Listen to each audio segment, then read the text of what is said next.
Welcome to digital math class. আমি বিশ্বরঞ্জন চক্রবর্তী। আজকের আলোচ্য বিষয় দশম শ্রেণীর অংশীদারি কারবার বা পার্টনারশিপ বিজনেস।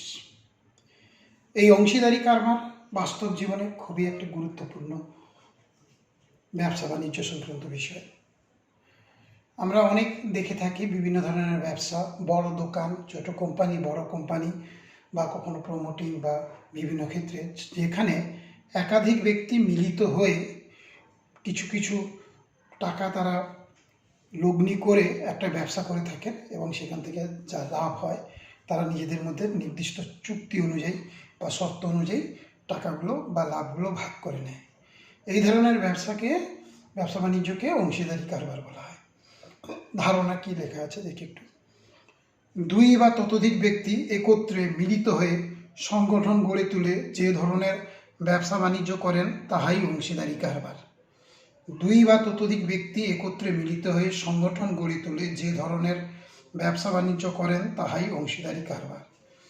এই অংশীদারির কারবারের বা ব্যবসার কিছু শব্দ আছে বা কিছু টার্ম আছে, টার্মিনোলজি। তার মধ্যে যেমন মূলধন। মূলধন মানে এই ব্যবসা চালানোর জন্য তারা প্রত্যেকে বা অনেকে কিছু না কিছু পরিমাণ টাকা লগ্নি করে থাকেন, সেটাকে বলা হয় মূলধন। ব্যবসা চালানোর জন্য অংশীদারিগণ যে টাকা বিনিয়োগ করে থাকেন তাহাই মূলধন। তো এখানে ব্যবসা করলে যে লাভ হবে তা কিভাবে ভাগ হয়? সবসময় লাভ হয় কোনো মানে নেই, কিছু ক্ষেত্রে ক্ষতি হতে পারে, সেটাও লাভটা যেমনভাবে ভাগ হয় ক্ষতিটাও ভাগ হয়। লভ্যাংশ বন্টন। অংশীদারীদের সর্বসম্মত সিদ্ধান্তের ভিত্তিতে লাভ সমান ভাগে ভাগ করে নিতে পারেন। তারা যদি আগে থেকে মনে করেন যে সমান ভাগে ভাগ করতে চান করতে পারেন। অথবা মূলধন যে যেমন দিয়েছে, কারণ অনেক সময় সমান পরিমাণ লগ্নি নাও করতে পারেন বা সমান ভাগ নাও নিতে পারেন। সেক্ষেত্রে বেশিরভাগ ক্ষেত্রে যেটা হয়, তারা যে যেমন মূলধন দিয়েছেন মূলধনের পরিমাণের অনুপাতে ভাগ করে নিতে পারেন। অর্থাৎ যে যেমন মূলধন দিয়েছেন সেই অনুপাতে তারা যে লভ্যাংশটা বা লাভটা নিজেদের মধ্যে ভাগ করে নিতে পারেন। অথবা সর্বসম্মত অন্য কোনো চুক্তি অনুযায়ীও ভাগ করে নিতে পারেন। এছাড়া অন্য কোনো চুক্তি হতে পারে, যেমন ব্যবসায় কিছু টাকা ওদের ব্যাংক থেকে নিয়েছিল, সেই জন্য ব্যাংকে কিছু সুদ হয়তো দিতে হবে। তো তার জন্য লভ্যাংশ থেকে প্রথমে হয়তো সুদের কিছুটা লাভের কিছুটা অংশ ওই সুদ হিসেবে দিয়ে বাকি টাকাটা ওরা তাদের মূলধনের অনুপাতে ভাগ করলো। অথবা এখানে আরও একটা জিনিস দেখব যে ব্যবসাতে হয়তো কোনো কর্মচারী নিয়োগ করা হলো, যাকে প্রথমে কিছু টাকা দিয়ে দিতে হয়, বা ব্যবসাতে কোনো ক্ষেত্রে কিছু ডোনেশন দেওয়ার কথা ভাবলো, যে কোনো সংস্থাকে কিছু ডোনেট করবে, সেটা আগে দিয়ে দিল, বাকি টাকাটা ওদের ভাগ করবে। এরকম বিভিন্ন জিনিস থাকে। তবে সাধারণত যেটা আমরা বলেছি, কিছু উল্লেখ না থাকলে আমরা ধরে নিই যে লাভটা ওদের মূলধনের অনুপাতে ভাগ করে থাকবে, সেটাই আমরা এখানে একটু লিখেছি। তবে কোনো কিছু উল্লেখ না থাকলে ধরে নিতে হবে যে লাভ অংশীদারীদের মূলধনের অনুপাতে বণ্টিত হবে। কিছু উল্লেখ না থাকলে ধরে নিতে হবে যে লাভ অংশীদারীদের মূলধনের অনুপাতে বণ্টিত হবে। এবারে ব্যবসা পরিচালনার সাম্মানিক ভাতা। একটু আগেই বলেছিলাম যে ব্যবসা করতে গিয়ে তার মধ্যে সবাই যেমন অংশীদারিগণ টাকা লগ্নি করেন, সেরকম কেউ কেউ কিছু শ্রমও দিতে পারেন বা কিছুটা সময়ও দিতে পারেন। তো সেই ক্ষেত্রে এই শ্রম বা সময় দেওয়ার জন্য তাকে প্রথমেই চুক্তি করে নেওয়া হয় যে ওকে কিছু টাকা দেওয়া হবে, এবং সেই টাকা দেওয়ার পরে বাকি টাকাটা ওদের মূলধনের অনুপাতে বা অন্য কোনো উপায় থাকলে সেই অনুপাতে ভাগ করা হবে। এই হচ্ছে আমরা অংশীদারি কারবারের টার্মগুলো বা শব্দ যে সমস্ত বিষয় আলোচিত হয়। এবারে আমাদের পাঠ্যপুস্তকের কোষে দেখি 14, পশ্চিমবঙ্গ বোর্ডের কোষে দেখি 14 অনুশীলনীর প্রশ্ন নাম্বার 8, কোশ্চেন নাম্বার 8 সেটা দেখছি। 3 বন্ধু যথাক্রমে 1,20,000 টাকা, 1,50,000 টাকা ও 1,10,000 টাকা মূলধন নিয়ে একটি বাস ক্রয় করেন। প্রথমজন ড্রাইভার ও বাকি দুজন কন্ডাক্টরের কাজ করেন। তারা ঠিক করেন যে মোট আয়ের 2/5 কাজের জন্য 3:2:2 অনুপাতে ভাগ করবেন এবং বাকি টাকা মূলধনের অনুপাতে ভাগ করে নেবেন। কোনো এক মাসে যদি 29,260 টাকা আয় হয় তবে কে কত টাকা পাবেন নির্ণয় করি। প্রশ্নটা আরেকবার পড়ি। 3 বন্ধু যথাক্রমে 1,20,000 টাকা, 1,50,000 টাকা ও 1,10,000 টাকা মূলধন নিয়ে একটি বাস ক্রয় করেন। প্রথমজন ড্রাইভার ও বাকি দুজন কন্ডাক্টরের কাজ করেন।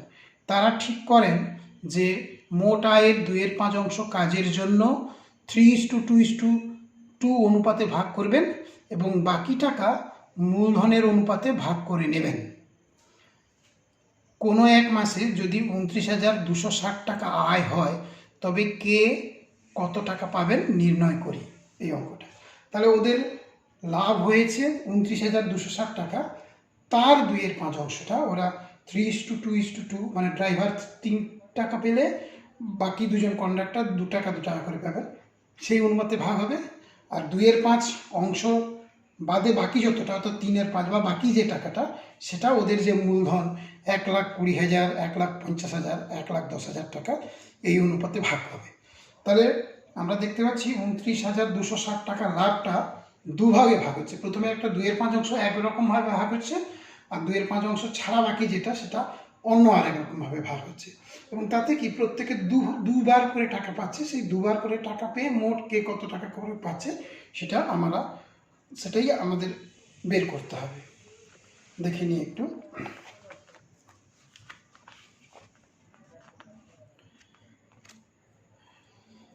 আমাদের মোট লাভ 29,260 টাকা জেনেছি। তো 29,260 টাকার 2/5 আমরা বের করছি। 2/5 ইন্টু 29,260 আমরা 5 দিয়ে কাটাকাটি করে তারপর 2 দিয়ে গুণ করে আমরা পেয়েছি 11,704 টাকা। তাহলে মোট লাভের 2/5 11,704 টাকা। তো আর বাকি টাকাটা কত না, ওই 29,260 থেকে 11,704 বাদ দিলে যেটা পড়ে থাকবে সেইটা। তো সেটা পরে আলোচনা করছি। আগে এই 11,704 টাকা মোট লাভের 2/5 যেটা সেটা কীভাবে ভাগ হয় দেখি। তো আমাদের শর্ত অনুযায়ী তারা ওখানে কাজের জন্য ওই টাকাটা অর্থাৎ 11,704 টাকাটা 3:2:2 অনুপাতে ভাগ করবেন। তাহলে এখানে 3:2:2 এই অনুপাতগুলোর যোগফল হচ্ছে গিয়ে 3 + 2 + 2 7 হচ্ছে। এখানে আমরা যদি আনুপাতিক ভাগহার বের করি এই ক্ষেত্রে, তার মানে প্রথম জনের 3/7 অংশ, দ্বিতীয় জনের 2/7 এবং তৃতীয় জনের 2/7। তাহলে এই কাজের জন্য প্রথম বন্ধু পাবেন যে 3/7, 3 বাই এই যে অনুপাত সমষ্টি 3/7 ইন্টু 11,704 টাকা। এটা আমরা কাটাকাটি করে 7 দিয়ে কেটে 1,672 গুণ 3 করে 5,016 টাকা পেলাম। এটা প্রথম জন পাবে অর্থাৎ যে ড্রাইভার বন্ধুটা সে এই কাজ করার জন্য ওই 2/5 থেকে 5,016 টাকা পেল। এবারে বাকি দুজন প্রত্যেকেই সমান পাবে যেহেতু 2 আছে। তো বাকি দুজনের জন্য তাই দ্বিতীয় বন্ধু পাবে 2 বাই অনুপাত সমষ্টি 2/7 ইন্টু 11,704। আমরা আগেই 7 দিয়ে কাটাকাটি করে রেখেছিলাম, সুতরাং এখান থেকে পাচ্ছি 2 ইন্টু 1,672 গুণ করে 3,344 টাকা দ্বিতীয় বন্ধু পাবে। এবারে দ্বিতীয় বন্ধু যা পাবে তৃতীয় বন্ধু একই রকম। এই ক্ষেত্রে তৃতীয় বন্ধু 2/7 ইন্টু 11,704 টাকা, বা এটা হিসেব করে আমরা পাচ্ছি 3,344 টাকা। তাহলে ওরা যে মোট লাভ করেছিল 29,260 টাকা, তার 2/5 মানে 11,704 টাকা, এটার 3 ভাগ পেল। একজন 5,016 টাকা, বাকি দুজন প্রত্যেকে 3,344 টাকা করে। এবারে দেখব ওই 2/5 ছাড়া বাকি যে টাকাটা ওরা ওদের মূলধনের অনুপাতে ভাগ করবে, সেইটা কত।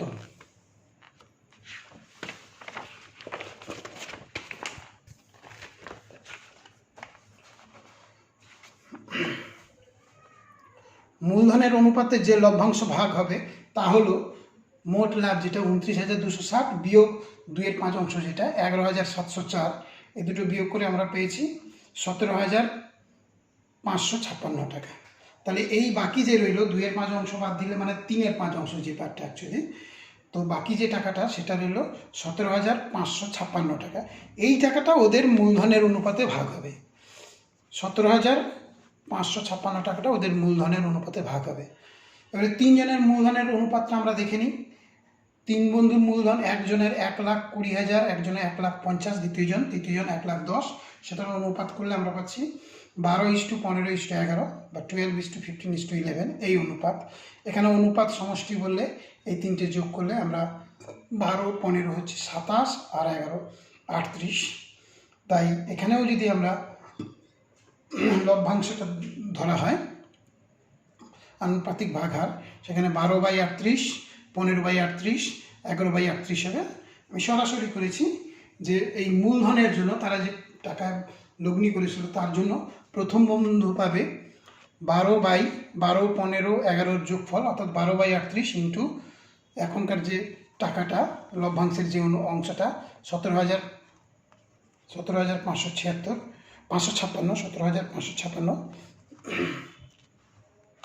তাই 12/38 ইন্টু 17,556 টাকা সমান, এটা আমরা 38 দিয়ে কাটাকাটি করলে 17,556কে যদি এটা কাটাকাটি করা হয় তাহলে পাচ্ছি 462। তাই 12 গুণ 462 বা 5,544 টাকা, 5,544 টাকা এখান থেকে ওই ব্যবসায় ইনভেস্ট করার জন্য বা লগ্নি করার জন্য প্রথম বন্ধু যে ড্রাইভার সে পাবে। একইভাবে দ্বিতীয় বন্ধু ও তৃতীয় বন্ধু টাকা পাবে। দ্বিতীয় বন্ধু কত, যেহেতু আমাদের এখানে 12:15:11 ছিল, তাই দ্বিতীয় বন্ধু 15/38, এই 12, 15, 11 যোগফল 38, 15/38 ইন্টু 17,556, এটা আমরা 38 দিয়ে কাটাকাটি আগেই করে রেখেছিলাম, করে আমরা পাচ্ছি 6,930 টাকা। দ্বিতীয় বন্ধু লভ্যাংশ, লগ্নির জন্য এই লভ্যাংশ বলল। একইভাবে তৃতীয় বন্ধুর লভ্যাংশটা আমরাও বের করছি। 11/38 ইন্টু 17,556 টাকা বা 11 ইন্টু 462 টাকা আমরা কাটাকাটি করে নিয়েছি, 5,082 টাকা হলো। 5082, 5,082 টাকা হলো।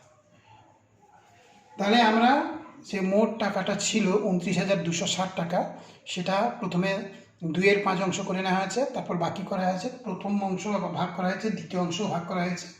সুতরাং প্রথম বন্ধু প্রথম অংশ থেকে কিছু পাবে, দ্বিতীয় অংশ থেকে কিছু হবে, প্রত্যেকে তাই পাবে, দ্বিতীয় বন্ধুও তাই, তৃতীয় বন্ধুও তাই।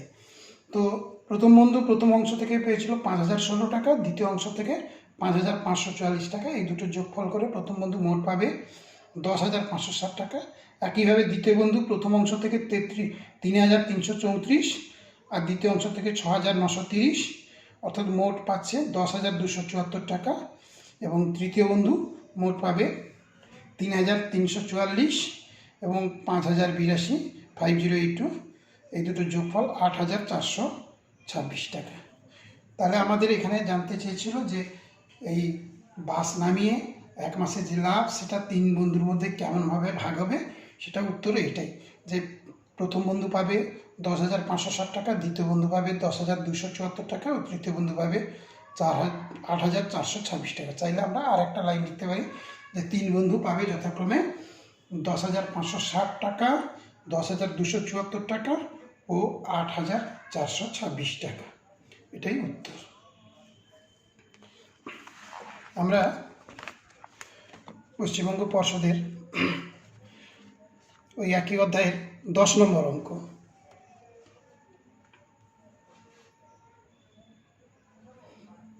কোষে দেখি 10 নম্বর অঙ্ক।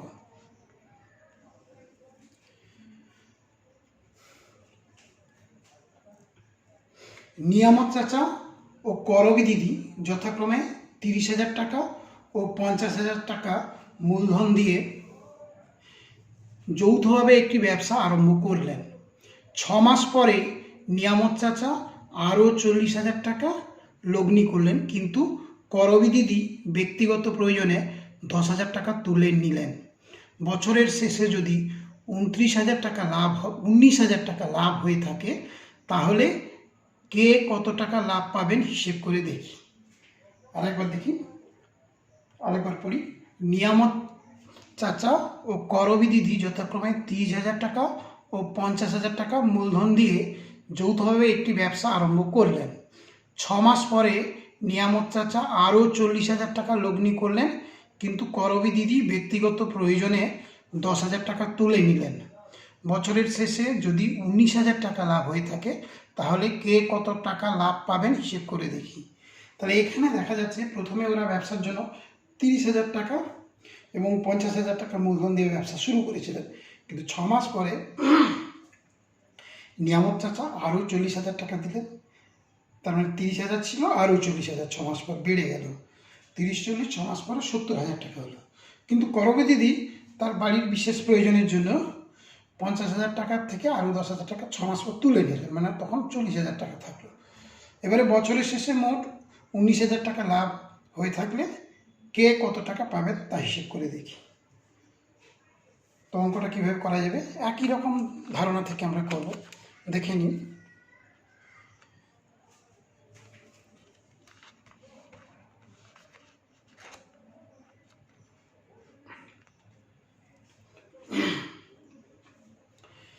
নিয়ামত চাচার 30,000 টাকা 6 মাস ও 30 যোগ 40 বা 70,000 টাকা বাকি 6 মাস কেটেছে। তো এই ক্ষেত্রে তাহলে 1 মাস হিসেবে মূলধন, যদি পুরো যে টাকাটা খেটেছে সেটা 1 মাস খাটিয়ে যদি আমরা একই আয় করতে চাইতাম, তাহলে সেই টাকাটা হতো 30,000 ইন্টু 6 যোগ 70,000 ইন্টু 6, এটা আমরা হিসেব করে পেয়েছি 6 লাখ টাকা। তাহলে 1 মাস হিসেবে মূলধন নিয়ামত চাচার হয়েছে 6 লাখ টাকা। ঠিক একইভাবে আমরা করবী দিদিরটাও যদি করি, করবী দিদির 50,000 টাকা 6 মাস ও 50 থেকে 10,000 বাদ গেলে 40,000 টাকা বাকি 6 মাস কেটেছে। তাহলে এই ক্ষেত্রেও 1 মাস হিসেবে করবী দিদির মূলধন হবে 50,000 গুণ 6 যোগ 40,000 গুণ 6, এটা আমরা হিসেব করে পেয়েছি 5,40,000 টাকা। 5,40,000 টাকা। সুতরাং নিয়ামত চাচা ও করবী দিদির মূলধনের অনুপাতটা আমরা বের করছি। নিয়ামত চাচা ও করবী দিদির মূলধনের অনুপাত হচ্ছে 6 লাখ টাকা ইস্টু 5,40,000 টাকা। আমরা প্রথমে কয়েকটা শূন্য, 4টে শূন্য যদি বাদ দিয়ে দিই, তাহলে 60:54, 60:54, আরও কাটাকাটি করে 10:9। সুতরাং এখানে মূলধনের অনুপাত হলো 10:9। এই 10 আর 9 যোগ করলে অনুপাত সমষ্টি 19। তাহলে আনুপাতিক ভাগহার যদি এখানে বের করি, তাহলে নিয়ামত চাচার আনুপাতিক ভাগহার হচ্ছে 10/19, আর করবী দিদির আনুপাতিক ভাগহার হচ্ছে 9/19। আর মোট লাভ আমাদের হয়েছে 19,000 টাকা, সেটা তো বলাই আছে অঙ্কে। সুতরাং নিয়ামত চাচার লাভ হবে 10/19 ইন্টু 19,000, বা কাটাকাটি করে আমরা পাচ্ছি 10,000 টাকা, এবং করবী দিদির লাভ হবে 9/19 ইন্টু 19,000 বা 9,000 টাকা। সুতরাং বছরের শেষে তারা কে কত লাভ পাবেন যদি লিখি, তাহলে সুতরাং বছরের শেষে নিয়ামত চাচা ও করবী দিদি যথাক্রমে 10,000 টাকা ও 9,000 টাকা লাভ পাবেন।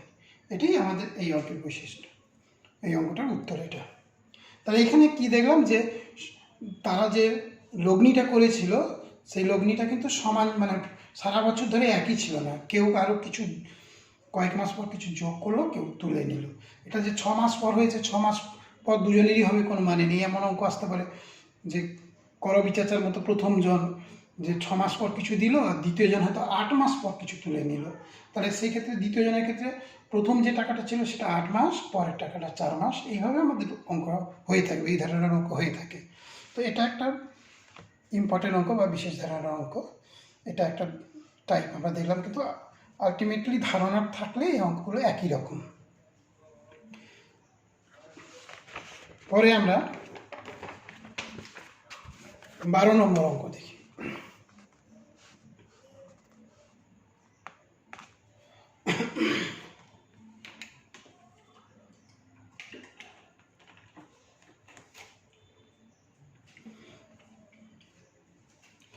বছরের প্রথমে অরুণ ও ও অজয় যথাক্রমে 24,000 টাকা ও 30,000 টাকা দিয়ে যৌথভাবে ব্যবসা শুরু করেন, কিন্তু কয়েক মাস পরে অরুণ আরও 12,000 টাকা ওই ব্যবসায় মূলধন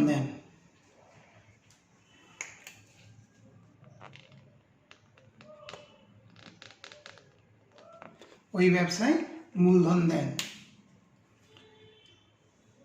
বছরের শেষে ওই ব্যবসায় 14,030 টাকা লাভ হলো এবং অরুণ 7,130 টাকা লভ্যাংশ পেলেন। অরুণ কত মাস পরে ব্যবসায় টাকা দিয়েছিলেন নির্ণয় করি। তাহলে এখানে কি দেখছি, আবার একবার দেখি। বছরের প্রথমে অরুণ ও অজয় যথাক্রমে 24,000 টাকা ও 30,000 টাকা দিয়ে যৌথভাবে ব্যবসা শুরু করেন, কিন্তু কয়েক মাস পরে অরুণ আরও 12,000 টাকা ওই ব্যবসায় মূলধন দেন। বছরের শেষে ওই ব্যবসায় 14,030 টাকা লাভ হলো এবং অরুণ 7,130 টাকা লভ্যাংশ পেলেন। অরুণ কত মাস পরে ব্যবসায় টাকা দিয়েছিলেন নির্ণয় করি। তাহলে এখানে আরও যে কিছু টাকা অরুণ দিয়েছিলেন সেইটা কত মাস পরে, 4 মাস, 5 মাস, 6 মাস, 8 মাস বা কিছু, সেটা দেওয়া নেই, সেটা আমাদের জানতে চেয়েছে। এখানে মোট লাভ দেওয়া হয়েছে 14,030 টাকা আর অরুণ পেয়েছে 7,130 টাকা। তাহলে অরুণের লভ্যাংশ বললে 7,130 বাই 14,030 টাকা বলতে পারি, অথবা মোট 14,030 টাকা লাভ, সেখানে অরুণ পেয়েছে 7,130 টাকা। এটা যদি বিয়োগ করে দিই তাহলে আমরা অজয় কত পেয়েছি সেটাও বের করে নিতে পারি। তাই এক্ষেত্রে মূলধনের অনুপাত আর লভ্যাংশের অনুপাত একই হয়, সেই ধারণা থেকে আমরা অঙ্কটাও করতে পারি। আচ্ছা, দেখি কেমনভাবে করা যায়।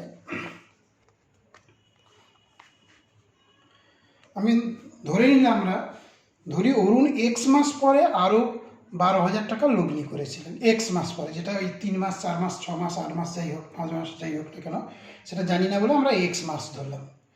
তাহলে এই ক্ষেত্রে আমরা বলতে পারি যে অরুণ 24,000 টাকা এক্স মাস এবং 24,000 আর 12,000 যোগ করলে 36,000 টাকা, বাকি 12 মাইনাস এক্স, যেহেতু এক্স মাস হয়েছে বাকি রইল 12 মাইনাস এক্স মাস, ওই ব্যবসায় নিয়োজিত করেছিলেন।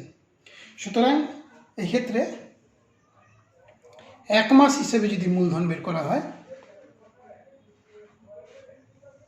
1 মাস হিসেবে অরুণের মূলধন 24,000 গুণ এক্স প্লাস 36,000 গুণ 12 মাইনাস এক্স টাকা।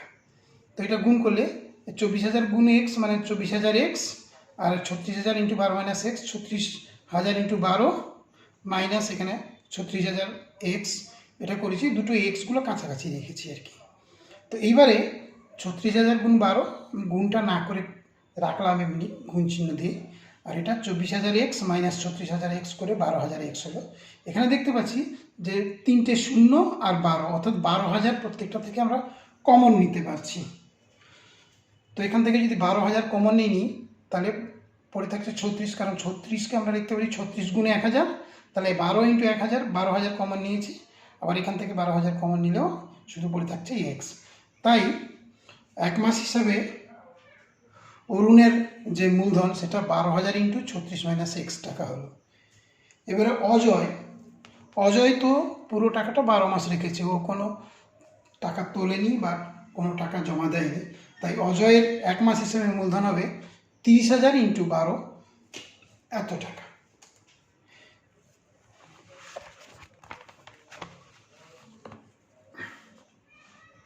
তাহলে অরুণ ও অজয়ের মূলধনের অনুপাত আমরা পাচ্ছি 12,000 into 36 minus x is to 30,000 into 12। তো এখান থেকে আমরা এই 30,000-কে মানে 30 ইন্টু 1,000 ইন্টু 12, মানে এখানে 12,000 দুদিক থেকে বাদ চলে যেতে পারে, মানে প্রথমে 3টে শূন্য আর 12 বাদ আমরা কাটাকাটি করলে পাচ্ছি 36 মাইনাস এক্স ইজ টু 30। এই হচ্ছে ওদের মূলধনের অনুপাত। এবারে এই অনুপাতটা পুরো টাকাটা, এই অনুপাতে যে লাভটা 14,030 টাকা, এই অনুপাতে ভাগ হয়েছে। এবারে আমি কি করে নিই, হিসেবের সুবিধার্থে লভ্যাংশ না বের করে এখানেও মোট যে লাভ 14,030 টাকা, সেখানে অরুণের লভ্যাংশ 7,130 টাকা, অজয়ের লভ্যাংশটা বের করে নিচ্ছি। অজয়ের লভ্যাংশটা শুধু অরুণেরটা দিয়ে করছি না, আমরা দুজনেরটা আলাদা আলাদা করে বের করে নিচ্ছি। এবারে আমাদের অঙ্কের যে মূল ধারণা বা সূত্র সেটা হলো যে মূলধনের যা অনুপাত সেই অনুপাতেই তো লভ্যাংশ ভাগ হবে। তো মূলধনের অনুপাত 36 - x/30, আবার লভ্যাংশ দুটো যা পেয়েছে 7,130 টাকা আর 6,900 টাকা, তো এই দুটো অনুপাত আর এই দুটো অনুপাত একই হবে। তো এখানে যেহেতু দুজন ব্যক্তি আছে তাই এটা করলে আমাদের অঙ্কটা সুবিধা আছে। যদি এখানে 2-এর বেশি থাকতো, 3 জন, 4 জন, 5 জন, তখন আমরা চাইলে করতাম কি যে অরুণ কত অংশ পাচ্ছে পুরো টাকা থেকে, সেইটা তত অংশ সমান অরুণের লাভ আমরা করলে সেটা অঙ্কটা হয়ে যেত। কিন্তু এক্ষেত্রে যেহেতু দুজন আছে আমরা এইভাবে করলে সুবিধা হচ্ছে। 36 - x/30 সমান 7,130/6,900। এটা ইস্টু মানে বাই করে দিচ্ছি, কাটাকাটি করছি, এখানে 0 একটা কেটে গেছে। এরপর আমরা কোনাকুনি গুণ করে এই হিসেবটা করছি।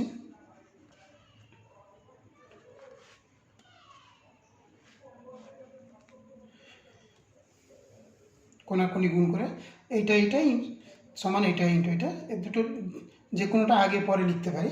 আমরা এখানে সুবিধার জন্য লিখেছি 7,113 × 30, এই গুণটা আগে লিখেছি, আর এদিকে এটা 36 - x × 690, তার মানে 690 × 36 - 690 × x, 690 × x এটা। তো এইবারে আমরা এই 690x-টাকে ওইদিকে নিয়ে যাব, আর এই দুটো গুণফল যে থাকলো এবার এইটাকে এদিকে নিয়ে আসবো, মানে 690 × x সমান 24,840 বিয়োগ 21,390, সরল করলে আমরা বিয়োগ করলে পাচ্ছি 3,450। 690x সমান 3,450, তাই x এর মান এটা 690 দিয়ে ভাগ করলে x এর মান 5 পাচ্ছি। অর্থাৎ আমরা প্রথমেই ধরেছিলাম যে অরুণ x মাস পরে টাকা আরও 12,000 টাকা দিয়েছিল। অরুণ কত মাস পরে দিয়েছিল? অরুণ x মাস পরে আরও 12,000 টাকা দিয়েছিল। সেই এক্সটা আমরা হিসেব করে পেয়ে গেলাম, এক্সের মানটা 5। সুতরাং আমাদের অঙ্কে পেয়ে গেলাম অরুণ 5 মাস পরে আরও 12,000 টাকা ব্যবসায় নিয়োগ করেছিলেন। এটাই আমাদের উত্তর।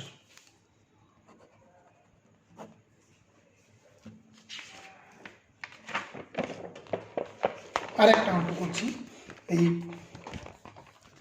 অংশীদারি কারবার বা পার্টনারশিপের ধারণাটাগুলো ভালোভাবে ক্লিয়ার করার জন্য আমরা আর একটা অঙ্ক আজকে করছি। 14 নম্বর অঙ্কটা পাঠ্যপুস্তকের। দুই বন্ধু যথাক্রমে 40,000 টাকা ও 50,000 টাকা দিয়ে একটি যৌথ ব্যবসা শুরু করেন। তাদের মধ্যে একটি চুক্তি হয় যে লাভের 50% নিজেদের মধ্যে সমান ভাগে এবং লাভের অবশিষ্ট মূলধনের অনুপাতে ভাগ হবে। প্রথম বন্ধুর লাভের পরিমাণ যদি দ্বিতীয় বন্ধুর লভ্যাংশ অপেক্ষা 800 টাকা কম হয় তবে প্রথম বন্ধুর লভ্যাংশের পরিমাণ হিসেব করে লিখি। দুই বন্ধু যথাক্রমে 40,000 ও 50,000 টাকা দিয়ে একটি যৌথ ব্যবসা শুরু করেন। তাদের মধ্যে একটি চুক্তি হয় যে লাভের 50% নিজেদের মধ্যে সমান ভাগে এবং লাভের অবশিষ্টাংশ মূলধনের অনুপাতে ভাগ হবে। প্রথম বন্ধুর লভ্যাংশের পরিমাণ যদি দ্বিতীয় বন্ধুর লভ্যাংশ অপেক্ষা 800 টাকা কম হয় তবে প্রথম বন্ধুর লভ্যাংশের পরিমাণ হিসেব করে লিখি। এটা আমাদের প্রশ্ন। এই যে প্রথমে লভ্যাংশের 50% বলেছে, এই অঙ্কে 50% বলেছে, কিন্তু সব অঙ্কে 50% বলবে কোনো মানে নেই। 40%, 30%, 45%, 60% যেমন খুশি বলে থাকতে পারে। তো সেই অনুযায়ী সেই তত পার্সেন্ট আমরা বের করে দেব। এই অঙ্কে 50% করেছে, তাই আমরা এখানে 50% হিসেব করব। তো এই অঙ্কে আমাদের ওদের যে মোট লাভ, সেই লাভটা কিন্তু দেওয়া নেই, মোট লাভ দেওয়া নেই। তাই মোট লাভ বের করতে হবে, তারপর সেখান থেকে প্রথম বন্ধুর লাভ বের করতে হবে। প্রথম বন্ধু শুধু জানতে চেয়েছে, দ্বিতীয় বন্ধুও চাইলে দ্বিতীয় বন্ধুও বের করা যেত। দেখি কিভাবে করা যায়। সমাধান। আমরা তাহলে এক্ষেত্রে অবশ্যই বুঝতে পারছো তোমরা যে মোট লাভ যেহেতু দেওয়া নেই, সেই মোট লাভটাকে আমরা ধরে নিতে হবে। ধরি মোট লাভ x টাকা।